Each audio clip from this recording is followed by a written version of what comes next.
एक बार फिर कमाल की रिपोर्टिंग देखने को मिली, धमाकेदार रिपोर्टिंग देखने को मिली, इन्वेस्टिगेटिव रिपोर्टिंग देखने को मिली। वो ठिकाने देखने को मिले जिसके बारे में शायद आतंकी भी ना जानते हो, सेना भी ना जानती हो, लेकिन आज तक की पत्रकार श्वेता सिंह को पता है कि पेड़ के उस गुफा में कैसे छुपकर आतंकी हमला किया जा सकता है, फौज को कहां पर सबसे पहले हमला करना चाहिए और कहां नहीं करना चाहिए।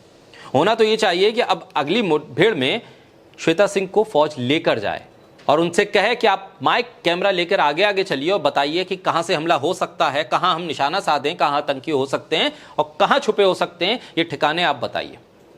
श्वेता सिंह ने अपने चैनल के जरिए से यह बात लीक कर दी कि भारतीय सेना को पाकिस्तानी आतंकियों के छुपने की जगह का पता चल गया है। पहले आतंकियों को इस छुपने के ठिकानों पर पकड़ा जा सकता था, लेकिन अब तो सबको पता चल गया। अब ये जगह सेफ नहीं है तो आतंकी वहां तो छुपेंगे नहीं, यानी पेड़ अब सुरक्षित हो गए। कश्मीरी पेड़ों में भी आतंकी बंकर खोज लेते हैं। हमारे देश के होनहार खोजी पत्रकार श्वेता सिंह ने इस बारे में एक महत्वपूर्ण खुलासा किया है।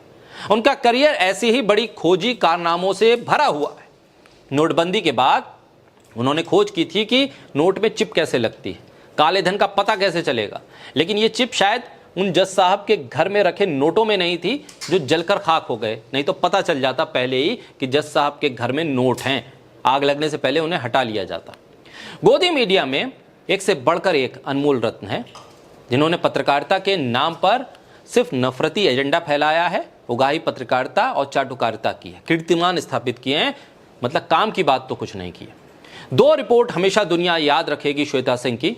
पहली तो नैनो चिप वाली उनकी रिपोर्ट और दूसरी कश्मीर के मोटे पेड़ों पर की गई उनकी एक जबरदस्त रिपोर्ट। ये दोनों रिपोर्ट्स अमर हैं। इसके बाद से ज्यादातर पत्रकारिता में उन्होंने कुछ किया तो है नहीं। बहरहाल ये रिपोर्टिंग अमर हो गई आज तक के इतिहास में भी, श्वेता सिंह के करियर में भी और भारतीय मीडिया के इतिहास में भी। दुनिया में जब कहीं पर भी कोई आतंकी हमला होगा तो शायद ये रिपोर्ट उठा के लोग देखेंगे और समझेंगे कि आतंकी कहां छुपे हो सकते हैं। रिटायर्ड आईपीएस मुक्तेश चंद्र लिखते हैं कि क्या गजब की खोज है। पुलिस, इंटेलिजेंस और सेना को तो पता ही नहीं था अब तक कि आतंकवादी कहां छिपे हैं। यही है असली इन्वेस्टिगेशन। चिप वाली मैडम और कैमरामैन को अंदर बैठाकर डेमो भी देना चाहिए था। मीडिया को सीखना है, इससे सीखो कि गोल्डन स्टैंडर्ड ऑफ रिपोर्टिंग क्या होती है। अब जो इन्वेस्टिगेशन चल रही है पहलगाम आतंकी हमले की, उसमें इस रिपोर्ट को भी रखना चाहिए, इस रिपोर्ट के पहलुओं पर भी गौर करना चाहिए, पता करना चाहिए कि इस तरह के कितने पेड़ कश्मीर में, उनकी काउंटिंग होनी चाहिए और हो सके तो हर पेड़ में एक चिप लगा देनी चाहिए और हर पेड़ में एक सीसीटीवी कैमरा भी लगा दे, ताकि इससे पहले कि आतंकी वहां जाकर छुपे हमें कैमरे में नजर आ जाए।